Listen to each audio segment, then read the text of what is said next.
ഇന്ന് തിരുസഭ വിശുദ്ധ ജോൺ മരിയ വിയാനിയുടെ തിരുനാൾ ആഘോഷിക്കുകയാണ്. നമുക്ക് എല്ലാ വൈദികർക്കും വേണ്ടി പ്രത്യേകമായി ഈ ദിവസം പ്രാർത്ഥിക്കാം. ഇന്നത്തെ ചോദ്യം, ഒരാൾക്ക് എന്തെങ്കിലും ഒറ്റയ്ക്ക് അല്ലെങ്കിൽ ഒരാൾക്ക് എന്തെങ്കിലും ചെയ്യാൻ സാധിക്കുമോ? നമ്മൾ ചോദിക്കാറുണ്ട്, ഞാൻ ഈ ഒറ്റയ്ക്ക് എന്ത് ചെയ്യാനാണ് എന്ന ചോദ്യത്തിന്റെ ഒരു ചോദ്യമാണ്.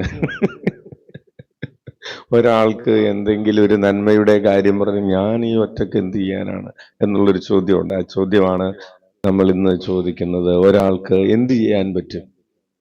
അല്ലെങ്കിൽ ഒരു കുടുംബത്തിൽ ഒരു 4-5 പേരുണ്ടെന്ന് വിചാരിക്കുക. ഒരാൾക്ക് മാത്രമേ പ്രാർത്ഥിക്കാൻ താല്പര്യമുള്ളൂ, ബാക്കിയുള്ളവരൊന്നും പ്രാർത്ഥിക്കാൻ വിളിച്ചിട്ട് വരുന്നില്ല. അപ്പോഴാണ് അച്ഛൻ ചോദിക്കുന്നത്, വീട്ടിൽ എല്ലാ ദിവസവും പ്രാർത്ഥനയൊക്കെ ഉണ്ടോ? അപ്പൊ അയാൾ പറയും, ഞാൻ ഒറ്റയ്ക്ക് എന്ത് ചെയ്യാൻ? ആ ഒരു കോണ്ടസ്റ്റിലാണ്.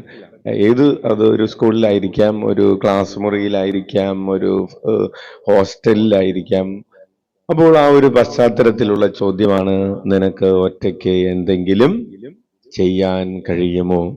അതിനുള്ള ഉത്തരമാണ് ജോൺ മരിയ വിയാനി ഇടവകയുടെ ചാർജ് എടുക്കുമ്പോൾ പള്ളിയിൽ വികാരി അച്ഛനല്ലാതെ ഒറ്റാളില്ല. പള്ളിയിൽ ഒരാൾ വരാത്ത ഒരു പള്ളിയുടെ വികാരിയായിട്ടാണ് അച്ഛൻ ചാർജ് എടുക്കുന്നത്. പള്ളിയിൽ ആളില്ലാത്തത് കൊണ്ട് വികാരി അച്ഛൻ ആളുള്ള സ്ഥലങ്ങളിലേക്ക് ചെന്നു.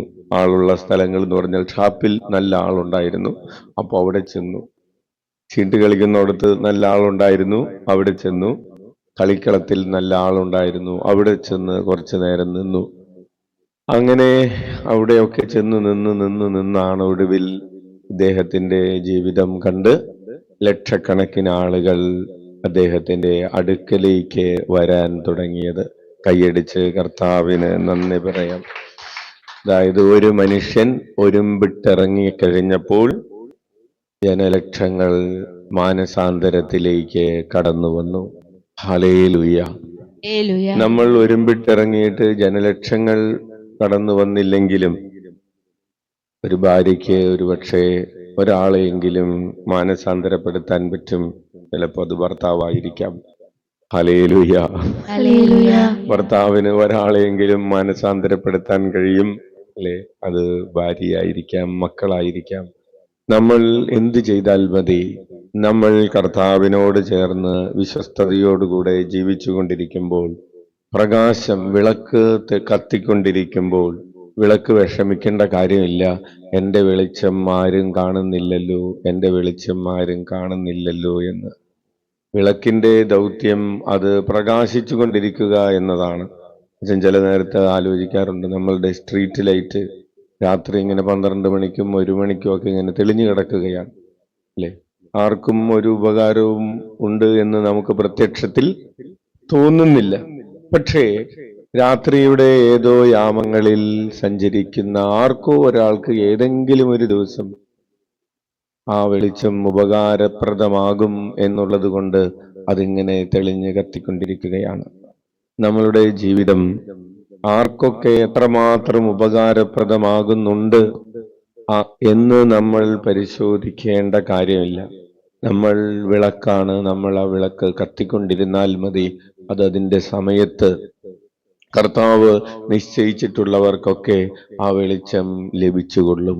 Hallelujah, hallelujah. വിളക്കിന്റെ ഉത്തരവാദിത്തം എന്താണ്? അത് തെളിഞ്ഞ് കത്തുക എന്നതാണ്. ആരും കാണുന്നില്ല എന്ന് വിചാരിച്ചാൽ കുറച്ചു നേരം കെട്ടിരിക്കാം എന്ന് വിളക്ക് വിചാരിക്കേണ്ട കാര്യം. അപ്പോൾ ഇന്ന് തിരുസഭ നമ്മെ ക്ഷണിക്കുന്നത്, ജോൺ മരിയ വിയാനി എന്ന് പറയുന്ന വിശുദ്ധനെ പോലെ നമ്മുടെ ജീവിതം തിരുസന്നിധിയിൽ തെളിഞ്ഞ് കത്തിക്കൊണ്ടിരിക്കുന്ന ഒരു ജീവിതമാക്കി മാറാൻ വേണ്ടിയാണ്. അങ്ങനെ നമ്മൾ തെളിഞ്ഞ് കത്തുമ്പോൾ നമ്മൾ വെളിച്ചമുള്ളവരും പ്രകാശമുള്ളവരും മറ്റുള്ളവരെ നയിക്കാൻ കഴിയുന്നവരുമായി തീരും. ഈശോയുടെ ആരോപണം അന്തരെ നയിക്കുന്ന കാലം എന്നതാണ്. അതിന് നമുക്കൊരു പരിഹാരം, ഉത്തരം കൊടുക്കാൻ സാധിക്കും. കണ്ണുകളടച്ച് കരങ്ങൾ കൂപ്പി ഉള്ളിലേക്ക് നന്നായി ശ്വാസമെടുക്കാം. നമ്മുടെ അനുദിന ജീവിതത്തിൽ നമ്മൾ വെളിച്ചമായി ജീവിക്കാതിരുന്ന സമയങ്ങളെ ഓർത്ത് അനുദപിക്കാം. വെളിച്ചത്തെ പരിപോഷിപ്പിക്കുന്നതിന് പകരം ഇരുട്ടിനെ, അന്ധകാരത്തെ, അകൃത്യങ്ങളെ, തിന്മകളെ, പാപങ്ങളെ പരിപോഷിപ്പിച്ചു പോയ സമയങ്ങളെ ഓർത്ത് അനുദപിക്കാം. കരങ്ങൾ ഉയർത്തി ഉച്ചത്തിൽ യേശുനാമം വിളിച്ച് നമ്മുടെ പാപങ്ങൾക്ക് പരിഹാരം ചെയ്യാം. ഈശോയേ, ഈശോയേ, ഈശോയേ, ഈശോയേ, ഈശോയേ, ഈശോയേ, ഈശോയേ, ഈശോയേ, ഈശോയേ, ഈശോയേ, ഈശോയേ, ഈശോയേ, ഈശോയേ,